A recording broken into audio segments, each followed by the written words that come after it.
বিরতির পর স্বাগত। এখন খবর বিস্তারিত। হিংসা বিধ্বস্ত ইরাকে অপহৃত 40 জন ভারতীয়দের মুক্তির জন্য উপযুক্ত পদক্ষেপ নেওয়ার নির্দেশ দিয়েছে প্রধানমন্ত্রী। প্রাক্তন রাষ্ট্রদূত সুরেশ রেড্ডিকে ইরাকে পাঠিয়েছে কেন্দ্র। জঙ্গি দমনে সাধারণ মানুষকে অস্ত্র তুলে নেওয়ার আর্জি ইরাক সরকারের। হিংসা বিধ্বস্ত ইরাকে অপহৃত 40 জন ভারতীয়। এক ইংরেজি দৈনিকে প্রকাশিত খবর অনুযায়ী ইরাকের মসুলে বিভিন্ন প্রকল্পে কর্মরত 40 জন ভারতীয়কে অপহরণ করা হয়েছে।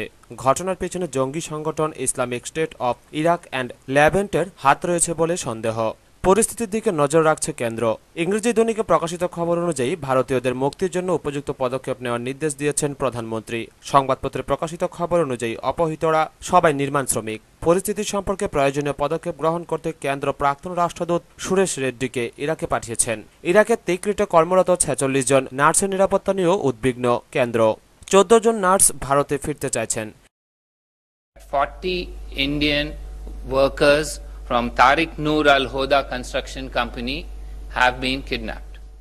जितेंद्र सिंह अब तो 11 महीने हो गए तो मुसीबत पड़े है ਹੁਣ ਮਸਲਾ ਹੱਲ ਹੀ ਸਰਕਾਰ ਹੀ ਕਰੂਗੀ ਇਹਨਾਂ ਦੀ। ਸਾਨੂੰ ਬੱਚੇ ਸਹੀ ਸਲਾਮਤ ਚਾਹੀਦੇ, ਕੁਝ ਨਹੀਂ ਚਾਹੀਦਾ। ਉੱਥੇ ਤਾਂ ਲੜਾਈ ਲੱਗੀ ਸੀ, ਲੜਾਈ ਦੇ ਵਿੱਚ ਉੱਥੇ ਕੰਪਨੀ ਦਾ ਹਮਲਾ ਆਇਆ ਫਸ ਗਏ। गुरपिंदर कौर, मेरा ब्रदर है मनजिंदर सिंह। लास्ट ईयर अगस्त में गए हैं 2013 में, तो यहाँ से उन्हें TNH कंपनी के थ्रू गए हुए हैं। ठीक है, वहाँ से जाके 2 मंथ्स के लिए वो वहाँ बैठे रहे, उन्हें कोई काम नहीं मिला। अब 9 मंथ्स हुए हैं कि वो काम कर रहे हैं, लेकिन जो पे वगैरह है वो भी वो 3 मंथ्स के बाद देते थे। तो इस टाइम भी अभी उनकी 3 मंथ्स की पेंडिंग है। तो फ्राइडे से जब से ये क्राइसिस, इराक क्राइसिस स्टार्ट हुए हैं, तब से वो हमें कॉल कर रहे थे कि यहाँ पे क्राइसिस हो गए हैं, फाइटिंग चल रही है और कैप्चरिंग हो रही है। तो सर उसके बाद संडे से हमें थोड़ी थोड़ी बात, मतलब बिल्कुल थोड़ी सी बात होती है 1-2 सेकंड की कि हम अभी ठीक हैं लेकिन आप हमारे लिए कुछ करो, लेकिन हमें कोई समझ नहीं आ रही थी हम क्या करें, कहाँ जाएं। और संडे लास्ट टाइम हमारी बात हुई है, तब भी उन्होंने यही बोला था कि फ़िलहाल तो हम ठीक है लेकिन हमारे लिए कुछ करो, क्योंकि हमारे पास ना तो पासपोर्ट है ना वीज़ाज़ हैं, हम कहीं से निकल नहीं सकते। এদিকে যতদিন যাচ্ছে ইরাকের পরিস্থিতি জোরালো হয়ে উঠছে। কার্যত উত্তর ইরাকের একটি বড় অংশ ISIS জঙ্গিদের দখলে চলে গিয়েছে। তারা এখন বাগদাদের দিকে এগিয়ে আসছে বলে জানা গেছে। জঙ্গি দমনে সাধারণ মানুষকে অস্ত্র তুলে নেওয়ার আর্জি জানিয়েছে ইরাক সরকার, তাদের মধ্যে শামিল শিশুরাও। ব্যুরো রিপোর্ট, খবর ত্রিপুরা। ভারতবর্ষের বিভিন্ন রাজ্যে ইউপিএ আমলে নিযুক্ত রাজ্যপালদের অপসারণ প্রক্রিয়া ইতিমধ্যে শুরু হয়ে গেছে। ত্রিপুরার পরবর্তী রাজ্যপাল হতে পারেন কেরলের বর্তমান রাজ্যপাল শীলা দীক্ষিত বলে সূত্রের খবর। ভারতবর্ষের বিভিন্ন রাজ্যে ইউপিএ আমলে নিযুক্ত রাজ্যপালদের অপসারণ প্রক্রিয়া ইতিমধ্যে শুরু হয়ে গিয়েছে। তবে ত্রিপুরায় রাজভবনে এমন কোনো খবর আসেনি বলে রাজভবনের আধিকারিক সূত্রে খবর। তবে এর কোনো প্রয়োজন নেই, কেননা ত্রিপুরার রাজ্যপাল দেওয়ানন্দ কোয়ারের কার্যকালের মেয়াদ চলতি মাসের শেষ হচ্ছে, ফলে তাকে চলে যেতেই হবে। তারপর ত্রিপুরায় কে রাজ্যপাল হিসেবে আসছেন তা এখন পর্যন্ত কোনো খবর পাওয়া যায়নি। তবে কেউ কেউ বলছেন কেরলের বর্তমান রাজ্যপাল শীলা দীক্ষিতকে ত্রিপুরায় রাজ্যপাল করা হতে পারে। ব্যুরো রিপোর্ট, খবর ত্রিপুরা। 2014 সালের ডিসেম্বর অথবা 2015 সালের জানুয়ারি মাস নাগাদ শুরু হবে আগরতলা আখাউড়া আন্তর্জাতিক রেলপথ সম্প্রসারণের কাজ। রাজধানী আগরতলার রাজ্য অতিথিশালায় এই বিষয়ে এক বৈঠক শেষে ভারত বাংলাদেশ যৌথ সাংবাদিক সম্মেলনে একথা জানানো হয়। 2014 সালের ডিসেম্বর অথবা 2015 সালের জানুয়ারি মাস নাগাদ শুরু হবে আগরতলা আখাউড়া আন্তর্জাতিক রেলপথ সম্প্রসারণের কাজ। এর আগে আগস্ট অথবা সেপ্টেম্বরে ভারত বাংলাদেশের শীর্ষ পর্যায়ের বৈঠক অনুষ্ঠিত হবে ঢাকায়। মঙ্গলবার ত্রিপুরার রাজধানী আগরতলার রাজ্য অতিথিশালায় এই বিষয়ে এক বৈঠক শেষে সন্ধ্যায় ভারত বাংলাদেশ যৌথ সাংবাদিক সম্মেলনে এ খবর জানানো হয়। এদিনের বৈঠকে ভারতের তরফে নেতৃত্ব দেন ভারতের বিদেশ মন্ত্রকের যুগ্ম সচিব আলোক কুমার সিনহা ও বাংলাদেশের তরফে নেতৃত্ব দেন সে দেশের রেল মন্ত্রকের যুগ্ম সচিব সুনীল চন্দ্র পাল। বিদেশ মন্ত্রকের যুগ্ম সচিব আলোক কুমার সিনহা সাংবাদিকদের জানান, এদিনের মিটিংটি উভয় দেশের মধ্যে তৃতীয় পর্যায়ের মিটিং। তিনি আরও জানান, ইতিমধ্যে টাকা বরাদ্দ হয়ে গিয়েছে। Third meeting of the project steering committee for the Akhara-Agartala rail link project between our countries. Cooperation in the development in the railway sector between India and Bangladesh is an important component of our bilateral cooperation program. There have been several projects which have been undertaken, and this project in particular, when implemented, will be greatly beneficial বাংলাদেশের rail মন্ত্রকের যুগ্ম সচিব সুনীল চন্দ্র পাল জানান, আগামী কিছুদিনের মধ্যে সম্পন্ন হয়ে যাবে বাংলাদেশের দিকে জমি অধিগ্রহণ সহ অন্যান্য কাজ। তিনি আরও জানান, এই রেলপথ হয়ে গেলে উভয় দেশের মানুষ আগরতলা থেকে চট্টগ্রাম পর্যন্ত যাতায়াত করতে পারবে সহজেই। ভারতের অংশে ইতিমধ্যে রেলপথের জমি চিহ্নিতকরণের কাজ ইতিমধ্যে সম্পন্ন হয়ে গিয়েছে। এখন শুরু হবে জমি অধিগ্রহণের কাজ। এই প্রকল্পের মোট ব্যয় ধরা হয়েছে 256 কোটি টাকা। এর পুরোটাই বহন করবে ভারত সরকার। ভারতীয় নির্মাণ সংস্থা ইরকন এই কাজের দায়িত্ব পেয়েছে। 2018 সাল নাগাদ এই পথে রেল চলাচল করবে। এই পরিকল্পনা সামনে রেখে সবকিছু এগোচ্ছে।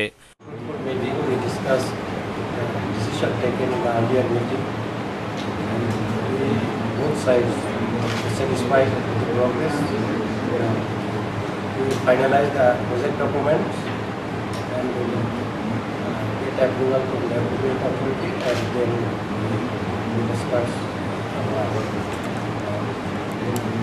as you say, it's maybe the end of this year or next time, first half of this year. Maybe Agartala থেকে আখাউড়া রেল স্টেশনের মোট দূরত্ব 15 কিমি। ভারতীয় অংশে 5 কিমি ও বাংলাদেশ অংশে থাকবে 10 কিমি। এর মধ্যে থাকবে মোট 4টি স্টেশন। ভারতের বিদেশ মন্ত্রকের যুগ্ম সচিব আলোক কুমার সিনহা ছাড়াও এদিনের বৈঠকে উপস্থিত ছিলেন বাংলাদেশ ও মায়ানমার বিষয়ক যুগ্ম সচিব প্রিয়া রঙ্গনাথন, রেলের উপদেষ্টা চন্দ্রিমা রায় সহ ত্রিপুরা রাজ্যের পরিবহন সচিব কিশোর আমলি, পশ্চিম জেলার জেলাশাসক অভিষেক সিং সহ অন্যান্যরা। বাংলাদেশের তরফে বাংলাদেশের রেল মন্ত্রকের যুগ্ম সচিব সুনীল চন্দ্র পাল ছাড়াও উপস্থিত ছিলেন অতিরিক্ত পরিকাঠামো বিষয়ক মহানির্দেশক আমজাদ হোসেন, উপমুখ্য অধিকর্তা আব্দুল মুমিন, আগরতলাস্থিত বাংলাদেশ ভিসা অফিসের প্রথম অফিসার ওবায়দুর রহমান সহ অন্যান্য কয়েকজন। ব্যুরো রিপোর্ট, খবর ত্রিপুরা। আবার নিয়ে নিচ্ছি ছোট্ট বিজ্ঞাপন বিরতি, সঙ্গে থাকুন। বিরতির পর স্বাগত। ত্রিস্তর পঞ্চায়েত নির্বাচনে ব্রাহ্মণফোর্ট মনোনীত প্রার্থীদের মনোনয়ন জমা শুরু করল দল। আজ বক্সনগর ব্লকের 3টি গ্রাম পঞ্চায়েত এবং রাজনগর ব্লকের 2টি গ্রাম পঞ্চায়েতের ব্রাহ্মণফোর্ট মনোনীত প্রার্থীরা মনোনয়ন জমা দেন নির্বাচনের দায়িত্বপ্রাপ্ত আধিকারিকের নিকট। নির্বাচন ঘোষণার সাথে সাথে ব্রাহ্মণ প্রার্থী বাছাই সহ মনোনয়ন জমা দেওয়া শুরু করলেন। ত্রিস্তর পঞ্চায়েতে সিপিএম প্রার্থীরা মনোনয়ন জমা দেওয়া শুরু করলেও আজ বক্সনগর ব্লকের দুর্গাপুর গ্রাম পঞ্চায়েতের 11টি আসন, আড়ালিয়া গ্রাম পঞ্চায়েতের 7টি আসন এবং নবদ্বীপ চন্দ্রনগরের 9টি আসন এবং পঞ্চায়েত সমিতির আমেনা বেগম মনোনয়ন জমা দেয়। সকাল থেকে কর্মী সমর্থকরা তাদের প্রার্থীদের নিয়ে বক্সনগর ব্লকে যান। সেখানে নির্বাচনের দায়িত্বপ্রাপ্ত আধিকারিকের হাতে মনোনয়ন জমা দেন। 12 নম্বর আসনে বক্সনগর পঞ্চায়েত প্রার্থী হিসেবে আমেনা বেগম দুর্গাপুরে সে নমিনেশন পেপার জমা দেয়। এদিকে দক্ষিণ জেলার রাজনগর ব্লকের আজ প্রথম দফায় মনোনয়ন জমা দিলেন ব্রাহ্মণ প্রার্থীরা। ব্লক এলাকার রাজনগর ও দক্ষিণ রাজনগর পঞ্চায়েতের 19 জন সিপিএম প্রার্থী মনোনয়ন জমা দেন। আজ দুটি পঞ্চায়েতের মোট আসন সংখ্যা 20টি, যার মধ্যে 19টি সিপিএম এবং 1টি সিপিআই এর জন্য বরাদ্দ। আজ এক মিছিল সংগঠিত করে রাজনগর ব্লকের বিডিও বাদল রায়ের নিকট মনোনয়ন জমা দেন। উপস্থিত ছিলেন সিপিআইএম নেতা বিধায়ক সুধন দাস, হিমাংশু রায় সহ সিপিআইএম কর্মী সমর্থকরা। এছাড়া মনোনয়ন জমা দেন পঞ্চায়েত সমিতির 4 নং ও 5 নং আসনের প্রার্থীরাও। রাজনগর ব্লকে সাধারণ নির্বাচন চলছে, পঞ্চায়েত সাধারণ নির্বাচন 2014। আমরা এই নির্বাচন প্রক্রিয়ার মধ্যে এখন চলছি। এখন নমিনেশন শুরু হয়ে গেছে। আমাদের টোটাল রাজনগর ব্লকে জেলা পরিষদের সিট হচ্ছে 4টি, তার মধ্যে 2টি হচ্ছে গিয়ে মহিলাদের জন্য সংরক্ষিত। পঞ্চায়েত সমিতি হচ্ছে মোট 13টি সিট, তার মধ্যে 6টি সিট মহিলাদের জন্য সংরক্ষিত। আর পঞ্চায়েতের যে সিটগুলি তার মধ্যে আমাদের টোটাল সিট হচ্ছে 197টি সিট। 197 সিটের মধ্যে আমাদের মহিলাদের জন্য সংরক্ষিত আছে 89। তো আজকে আমাদের মনোনয়ন জমা পড়েছে পঞ্চায়েত সমিতির 2টি আসনে এবং গ্রাম পঞ্চায়েতের 19টি আসনে। সবগুলি মনোনয়নপত্রে রুলিং পার্টি সিপিএম পার্টি জমা দিয়েছে। এদিকে আগামী 20 ও 21 জন সবগুলি আসনের সিপিএম প্রার্থীরা তাদের মনোনয়ন জমা দেবেন বলে জানা যায় পার্টি সূত্রে। ব্যুরো রিপোর্ট, খবর ত্রিপুরা। বজ্রাঘাতে মৃত্যু হলো এক মহিলার। ঘটনা উদয়পুরের জামজড়ি মোড়াপাড়া এলাকায়। ঘটনায় শোকাহত গোটা এলাকা। দুর্যোগপূর্ণ আবহাওয়ায় বজ্রপাতের আঘাতে মৃত্যু হলো এক মহিলার। ঘটনাটি ঘটেছে উদয়পুর জামজুড়ি মোড়াপাড়া এলাকায়। বুধবার দুপুরে প্রচণ্ড বৃষ্টির দাবদাহের পর হঠাৎ বেলা 12টা নাগাদ বজ্রপাতে মৃত্যু হয় লক্ষ্মী দে নামে এক মহিলার। বয়স 35 বছর, স্বামী অজিত দে। ঘটনার বিবরণে জানা গেছে, বৃষ্টিতে ঘরের বাইরে নিজের কাজে ব্যস্ত ছিলেন লক্ষ্মী দেবী, কিন্তু ভাগ্যের পরিহাস তার এইভাবেই মৃত্যু হবে। সঙ্গে সঙ্গে স্থানীয় এলাকাবাসীরা লক্ষ্মী দেবীর ছেলে মেয়ের চিৎকারে ছুটে আসেন। পরবর্তী সময়ে উদয়পুর ত্রিপুরা সুন্দরী হাসপাতালে নিয়ে গেলে কর্তব্যরত চিকিৎসক লক্ষ্মী দেকে মৃত বলে ঘোষণা করেন। এটা তো ব্রডেড পেশেন্ট আনা হয়েছিল হসপিটালে, পেশেন্টের পার্টি পেশেন্টকে নিয়ে আসে। যখন নিয়ে আসা হয় তখন পেশেন্ট অলরেডি ডেড ছিল, তো আমরা সিসিউতে নিয়ে যাই। নিয়ে গিয়ে একটা ইসিজি করানো হয়। ইসিজি রিপোর্টে পেশেন্ট ডেড আসাতে আমরা ডেড ডিক্লেয়ার করেছিলাম। তো সেরকম আর কোনো ট্রিটমেন্ট বা কোনো কিছু দেওয়ার মতো এখানে স্কোপ ছিল না, অলরেডি ডেড পেশেন্ট এখানে আনা হয়েছে। তার মৃত্যুতে সমগ্র মোড়াপাড়া এলাকায় শোকের ছায়া নেমে এসেছে। বাণীব্রত দত্তের রিপোর্ট, খবর ত্রিপুরা। নারী নির্যাতন, গার্হস্থ্য হিংসা রুখতে রাজ্যব্যাপী প্রচারে নামছে বামপন্থী সংগঠন সারা ভারত গণতান্ত্রিক নারী সমিতি, ডিওয়াইএফআই এবং টিওএফ। 3 সংগঠনের যৌথ সাংবাদিক সম্মেলনে রাজ্যব্যাপী এই প্রচার অভিযানের ঘোষণা দেওয়া হয়।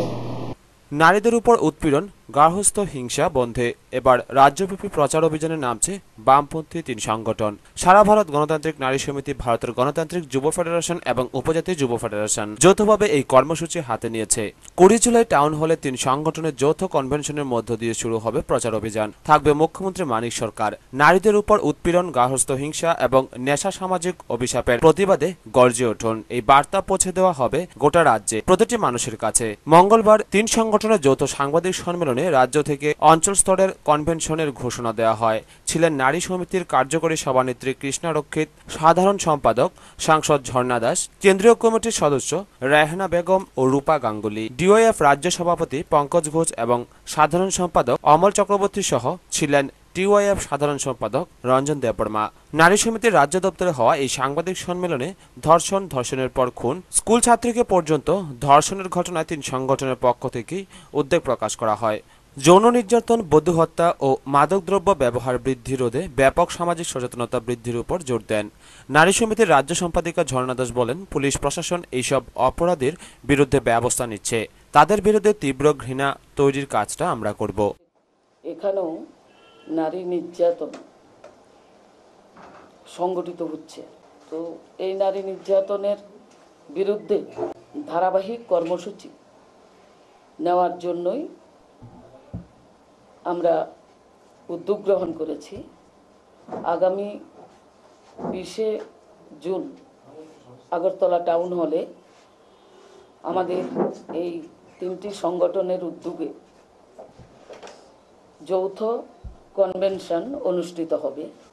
সেই কনভেনশনে আমরা আহ্বান করেছি আমাদের রাজ্যের আমাদের মাননীয় মুখ্যমন্ত্রী মানিক সরকার মহোদয় এই কনভেনশনে উপস্থিত থাকবেন।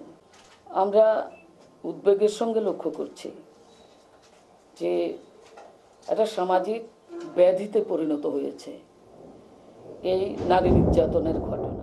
ডিওয়াইএফ রাজ্য সম্পাদক অমল চক্রবর্তী বলেন, নেশা যুব সমাজকে গ্রাস করছে। নারী নির্যাতন, উৎপীড়নের যে ঘটনা ঘটছে তার অধিকাংশর সূত্রপাত নেশা থেকে।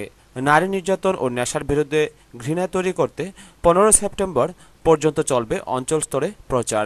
শুধু বামপন্থী সংগঠন না, ক্লাব, সামাজিক সংগঠন সহ স্থানীয় সংস্থাকে যুক্ত করা হবে। আমাদের রাজ্যের মধ্যে যুব এবং নারীদের মধ্যে যারা কাজ করে তার মধ্যে সর্ববৃহৎ নারী এবং যুব সংগঠন। 3টে সংগঠন মিলিয়ে আমরা আমাদের রাজ্যের মধ্যে আমরা ভেবে দেখেছি যদি এরকম একটা ইস্যুতে রাস্তায় নেমে সচেতনতামূলক কর্মসূচি গ্রহণ করতে পারি তাহলে এই কাজটা অনেকটা প্রতিরোধ করা সম্ভব। ব্যুরো রিপোর্ট, খবর ত্রিপুরা। পুকুরের জল থেকে মৃতদেহ উদ্ধারের ঘটনায় চাঞ্চল্য ছড়িয়েছে এলাকায়। ঘটনা যাত্রাপুর থানা এলাকার মনাইপাথরে। আজ যাত্রাপুর থানার পুলিশ মনাইপাথর সুধীর শীলের পুকুর থেকে পচা গলা এক যুবকের মৃতদেহ উদ্ধার করে। এই ঘটনায় এলাকায় যথেষ্ট চাঞ্চল্য সৃষ্টি হয়েছে। সকালবেলায় সুধীর শীলের বাড়ির মহিলারা পুকুরের জল সংগ্রহ করতে গেলেই নজরে আসে একটি মানুষের দেহ জলে ভাসতে। সঙ্গে সঙ্গে খবর দেওয়া হয় যাত্রাপুর থানায়। খবর পেয়ে যাত্রাপুর থানার ভারপ্রাপ্ত পুলিশ অফিসার দুলাল দত্তের নেতৃত্বে এক পুলিশ বাহিনী ঘটনাস্থলে ছুটে যায়। এদিকে মনাইপাথর বাজার সংলগ্ন সুধীর শীলের পুকুরের চতুর্পাড়ে শত শত স্থানীয় উৎসুক নারী পুরুষের ভিড় জমে যায় প্রত্যক্ষ করে ভাসমান মৃতদেহটি। পুলিশ স্থানীয় মানুষের সহযোগিতা নিয়ে পুকুরের জলে ভাসমান মৃতদেহটি উদ্ধার করে কাঠারিয়া সামাজিক স্বাস্থ্য কেন্দ্রে ময়নাতদন্তের জন্য নিয়ে আসে। এদিকে কিছুক্ষণ পরেই দেহ শনাক্তকরণের জন্য গ্রামের কিছু লোকজন থানায় ছুটে আসে। সবার ধারণা গ্রামেরই তপনশীলের বড় ভাই সেন্টুশীল সহ মৃতদেহ শনাক্তকরণ করে মৃতদেহ মনাইপাথর তার নিজ বাড়িতে নিয়ে যায়। তপনশীল গত 2 বছর ধরে পারিবারিক অশান্তির কারণে এলাকা ছেড়ে মাঝে মধ্যে মদ্যপ হয়ে ঘোরাঘুরি করত। গত রবিবার অনেকেরই নজরে পড়ে তপনশীল মদ্য পান করে গ্রামে ঘুরতে। তার বয়স 30 বছর। আজকে সকাল অনুমান 8টার দিকে মনাইপাথর থেকে স্থানীয় লোক মরণ পাল উনি টেলিফোনে জানান যে বাজার সংলগ্ন আপনার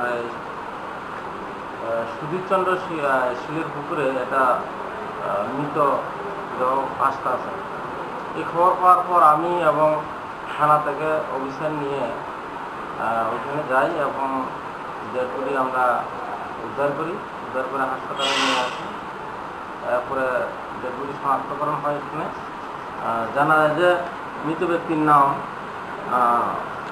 তপনশীল 33। উনি সেলুনে কাজ করেন সোনামুড়াতে। সেখান থেকে উনি সোমবার এখানে লাশ দেখা গেছিল বাড়িতে আসার পর। তো আজকে ওনার এটা অ্যাকচুয়ালি কোনো আঘাতের চিহ্ন আমরা দেখি নাই। এটা কয়েকদিন হয়েছে মনে হয় জলে পড়েছে। যখন আজকে ভেসে উঠেছে তখনই যা দেখা যায়। এখন পোস্টমর্টমের পর এটা ক্লিয়ার হবে। ব্যুরো রিপোর্ট, খবর ত্রিপুরা। ত্রিস্তর পঞ্চায়েত নির্বাচনের দিনক্ষণ ঘোষণার সাথে সাথে রাজ্যের প্রায় প্রতিটি পঞ্চায়েতে নিজেদের দলের প্রার্থী তালিকা ঘোষণা শুরু করে দেয় বামফ্রন্ট। আজ কুলবাড়ি গ্রাম পঞ্চায়েতের 11 জন প্রার্থীর নাম ঘোষণা করেছে সিপিআইএম। নির্বাচন ঘোষণার সাথে সাথে নির্বাচনী প্রচারে ব্যস্ত বামফ্রন্ট। চলছে প্রার্থী বাছাই থেকে কর্মী সভা। সবগুলো আসনে যোগ্য প্রার্থী দিয়েছেন বামফ্রন্ট। আজ কুলবাড়ি কমিউনিটি হলে হয় সিপিএম এর এক কর্মী সভা। কর্মী সভায় উপস্থিত ছিলেন দলের বিভাগীয় সম্পাদক মণ্ডলীর সদস্য রতন সাহা। কিভাবে তারা এই ছোট্ট একটা রাজ্য এত সাফল্যের সঙ্গে এই প্রকল্পগুলোকে বাস্তবায়ন করছে, গবেষণা করা দরকার। কে বলছে? ভারতবর্ষের সর্বোচ্চ বিচারালয় তার নির্বাচিত কমিটি, যার নেতৃত্ব হচ্ছে হর্ষ মেহতা। এ হচ্ছে বামফ্রন্ট সরকার। ভারতবর্ষ ত্রিপুরা রাজ্যের বেশিরভাগ মানুষ তাকে সমর্থন করে। কাজের নিরিখে কেন্দ্রীয় সরকার বাধ্য হয়ে আমাদেরকে সবগুলো প্রায় দিতে বাধ্য হয়। সুপ্রিম কোর্টও প্রশংসা করতে দেয়। জেলা পরিষদের সদস্য শামসুল হক, বক্সনগর পঞ্চায়েত সমিতির প্রার্থী শোভা মিয়া, বিভাগীয় সদস্য আবু তাহের সহ কুলুবাড়ির দলীয় ও এলাকাবাসীরা। সবাই 11 জন প্রার্থীর নাম ঘোষণা করা হয়। প্রার্থী হলেন সিরাজুল ইসলাম, জাহেরা খাতুন, স্বপ্নারানী নম, আব্দুল সালাম, বেবি শীল, সাহেনা বেগম, আবুল কাশেম, হুমায়ুন মিয়া, মায়া বেগম, হাবিল মিয়া ও হুমায়ুন মিয়া। একটা চেষ্টা করে যাচ্ছে যে আমাদের এই রাজ্যের যারা পিছিয়ে পড়া আর্থিক দিক থেকে যারা যে সকল মানুষগুলি আছে, আমরা যারা সাধারণ মানুষ, কৃষক, আমরা যারা তফসিলি সম্প্রদায়, ওবিসি সম্প্রদায়, সংখ্যালঘু সম্প্রদায়, এই যে পিছিয়ে পড়া জনগোষ্ঠী, সেই জনগোষ্ঠীকে যাতে আরো অর্থনৈতিকভাবে আরো স্বাবলম্বন করে তুলতে পারে, তার জন্য সরকার বিভিন্ন পাঁচটা পঞ্চায়েত নির্বাচন। তার মধ্যে এখন পর্যন্ত আমরা 4টাতে ঘোষণা করছি, একটা পঞ্চায়েত বাকি আছে, এটা আগামী দিন ঘোষণা করা। এখন তো ওয়ার্ডগুলি ভালো হয়ে গেছে। টোটাল 5টা পঞ্চায়েত এলাকার মধ্যে 51টা আসন আমরা এই সমস্ত পঞ্চায়েতগুলির মধ্যে ঘোষণা করেছি। সবগুলি পঞ্চায়েত আসনে সেখানে ঘোষণা হয়েছে। আর বাকিটা আগামী দিন পঞ্চায়েতটা রয়েছে, আগামী দিন করা হবে। নতুন মুখ আমাদের টোটাল এলাকার মধ্যে নতুন মুখ প্রায় 82%, আর 18% হইল আমরা পুরান প্রার্থী হিসেবে সেখানে তারা ভোট দিতে। মহিলা সবগুলি আসনের মধ্যে যে সংরক্ষিত আসনগুলি আছে, মহিলা সংরক্ষিত এবং এফসিদের মধ্যে যে সমস্ত মহিলা সংরক্ষিত আসনগুলি আছে, সবগুলি আসনের মধ্যে আমরা সেখানে পাচ্ছি।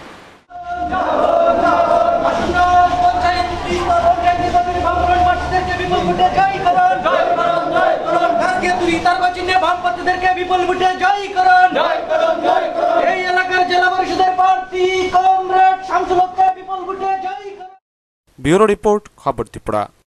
সুনামুড়া আদালতের মালখানা থেকে বাজেয়াপ্ত নেশা সামগ্রী চুরির ঘটনা চাঞ্চল্য ছড়িয়েছে জনমনে। প্রশ্ন উঠেছে প্রহরা নিয়েও।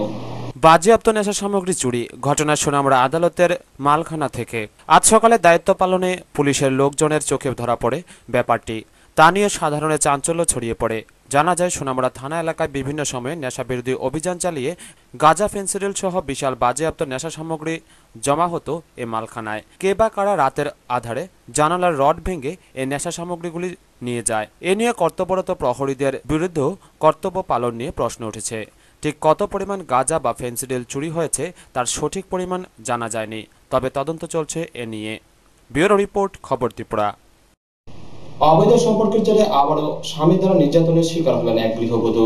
ঘটনা কৈলাসহর জগন্নাথপুরে। ঘটনা তদন্ত করছে পুলিশ। অবৈধ সম্পর্কের জেরে আবারও স্বামী দ্বারা নির্যাতনের শিকার হলেন কৈলাসহর মহিলা থানার অন্তর্গত জগন্নাথপুরে গৃহবধূ রাখি মালাকার। বর্তমানে কৈলাসহর আরজিএম হাসপাতালে চিকিৎসাধীন। এ ব্যাপারে মহিলা থানায় মামলা করলেও থানায় কোনো হেলদোল নেই। আজ থেকে প্রায় 13 বছর আগে বিয়ে হয় সায়দার পাড়ে রাখি মালাকারের জগন্নাথপুরের মনু মালাকারের সঙ্গে। বিয়ের পর থেকে তাদের সংসার ভালোই চলছিল। 4 ছেলে মেয়েকে নিয়ে